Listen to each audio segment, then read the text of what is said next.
What is going on, SMT Nation? It's your boy, the SMT. We got a full detailed analysis and breakdown of the Open Signal Half 1 2020 report. It is out now. It's public. You guys can access it. I'll be doing so here on the mobile version of the website where the report is located, over here on opensignal.com. This is fresh off of the heels of the report from the ookla-speedtest.net report that just came out last week. We did a full detailed analysis and breakdown of that. I'll probably put a card right over here in this top right hand corner for that video.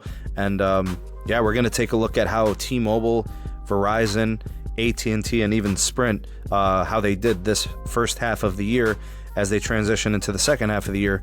This is all going to be about network performance, network metrics, things that I feel are very important for network experience when users are connected to wireless networks. Anyways, some of the things we're going to see in this report, pretty much every carrier had some form of a win. Some carriers had multiple wins. Anyways, let's just go ahead and go through some of the important findings, and then we'll look at some specific items and see how each of the carriers kind of competed with each other. So T-Mobile and AT&T were big winners in the Open Signal report, or I should say the ookla-speedtest.net report from last week.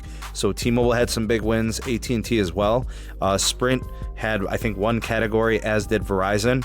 And in my perception, I think people would have looked at the Open Signal and speedtest.net report as seeing that Verizon had stepped back. I think some of the metrics and some of the results didn't really jive with, I would say, my experiences across the nation. I do some traveling. I have used all the networks. I just think some of the things that I saw were a little bit outlandish, and I would question the credibility. But hey, that's their data and that's what they found. So if you liked that data and you felt that it was suitable, you thought it was good. But here's Open Signal's take on everything. So conclusions from this Open Signal report, in terms of methodology, they do 16 billion measurements, 2.4 million devices connected, doing all the testing. All connection types are included. This does include all of the newer stuff like 5G, and then they also give a national and a regional breakdown, so by state and also by cities here on this report. Notable categories, we're going to go through each of them, and basically what I saw here in this report, T-Mobile and Verizon each took 3 awards. T-Mobile had Best Gaming Experience, Best Voice App Experience, and Best Upload or Uplink Speeds. Verizon had Best Video Experience, Best 4G Coverage, and Best 4G Availability. AT&T had Best Download Speeds, and Sprint didn't really take home any main awards, but they did come in second in video experience. So let's go ahead and let's take a look at what these tests were. Now, this is just like a quick overview of the report and the website. You could see where the key findings and introduction tab is. You can also click on national analysis if you're looking at how they scored, as well as on regional basis, which would be by the state, or you can look by city if you want a more detailed view. So here's the key findings. I just kind of highlighted them. You guys can, pause the video if you want to see what that looks like for each of those categories. And I just kind of highlighted it just a second ago, but you could do that on your own. What I want to do is I actually want to slide down and look comparatively at each of the categories. So here's video experience. Verizon took that crown. Gaming experience was a T-Mobile win. Voice experience also a T-Mobile win. Download speed experience was AT&T. Upload T-Mobile. Verizon took home 4G availability and 4G coverage. And then you can actually get the individualized breakdown for each of the categories. So here's what I want to look at. Now, video experience is important. It's something that's really, really hard to do. It's a data-intensive task that users place onto the network. Verizon came in at number 1 here. Obviously, a high priority of what users are going to do with their devices is watching video. So this is a huge metric, a huge win for Verizon. T-Mobile actually scored pretty well at 54.6, very competitive with Sprint, who came in second. I was surprised to see AT&T down so far. In my experience, I think the video experience on AT&T is very good. But again, that's mostly here in my home region in Ohio and in Cleveland. So, that's kind of a national perspective there. But yeah, like if you look at the scoring, it's only in the fair region, right? I guess actually Verizon and Sprint both scored good. The only companies that were above that 55 point threshold.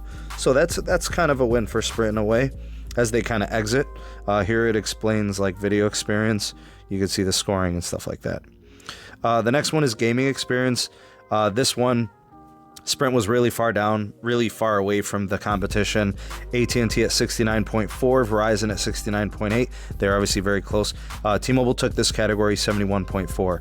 So if you look at the scoring, pretty much every company is in the fair, with the exception of Sprint, who actually scored in the poor performance. So good job by the three carriers doing good for gaming. Here's voice app experience. T-Mobile won this category, 80.2.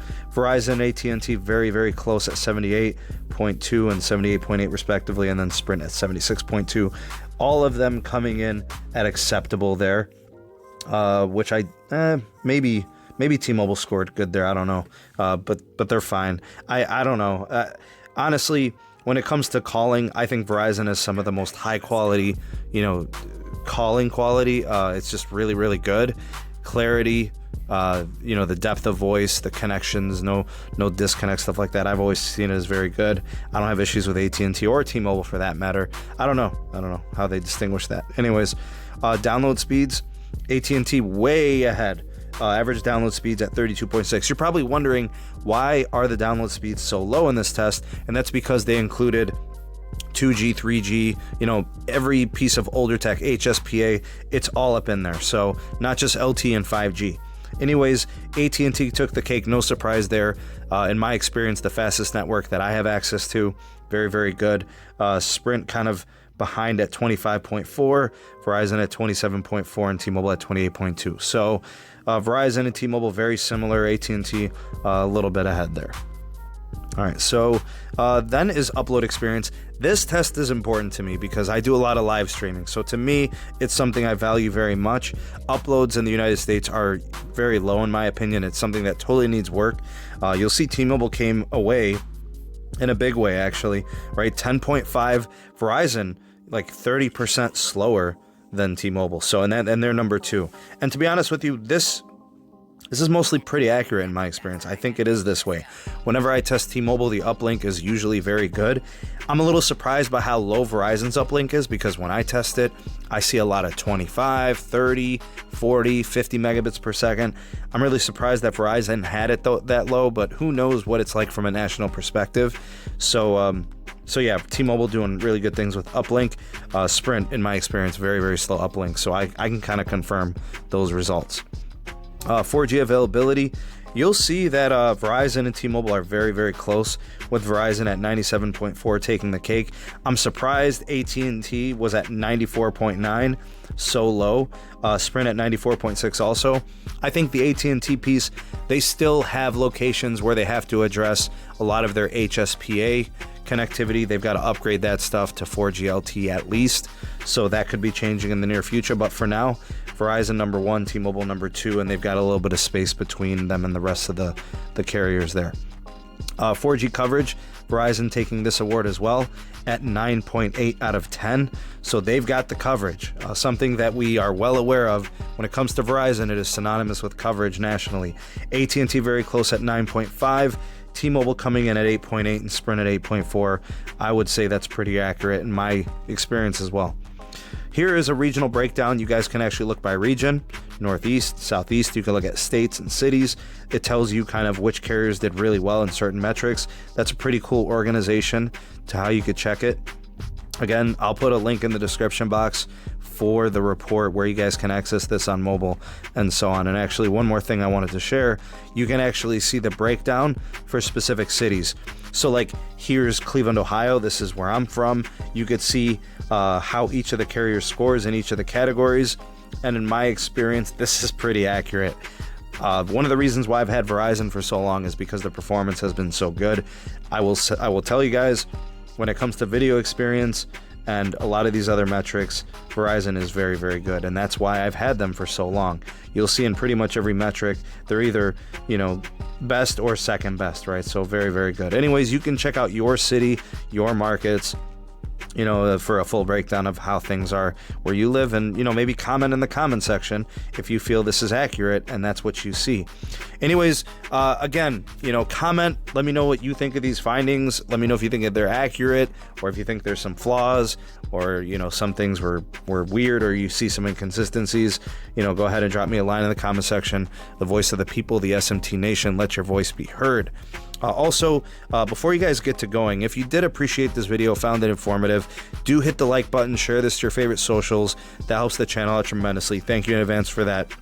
Also, if you're new, if it's your first time here and you want to get more access like this, then consider subscribing and activating that bell notification icon so you never miss an upload from the SMT. Let's go ahead, and if you are a real one, let's go ahead and hashtag open signal. Hashtag open signal. We got this report here for half one of 2020. And if you're not ready to leave and you want to check out some other stuff from the SMT YouTube channel, I've gone ahead and put some end cards here. You guys can check out those videos if you're not ready to leave. And that's pretty much it. Links in the description box for all the community items, Patreon page, SneedTech Twitter handle, Periscope live stuff. We got a Discord, all that stuff going on. Description box down below. Anyways, thank you guys for watching, and thank you for being a part of the SMT Nation. I hope you have a great rest of the day. I'm the SMT, and we'll see you guys on the next video. Peace.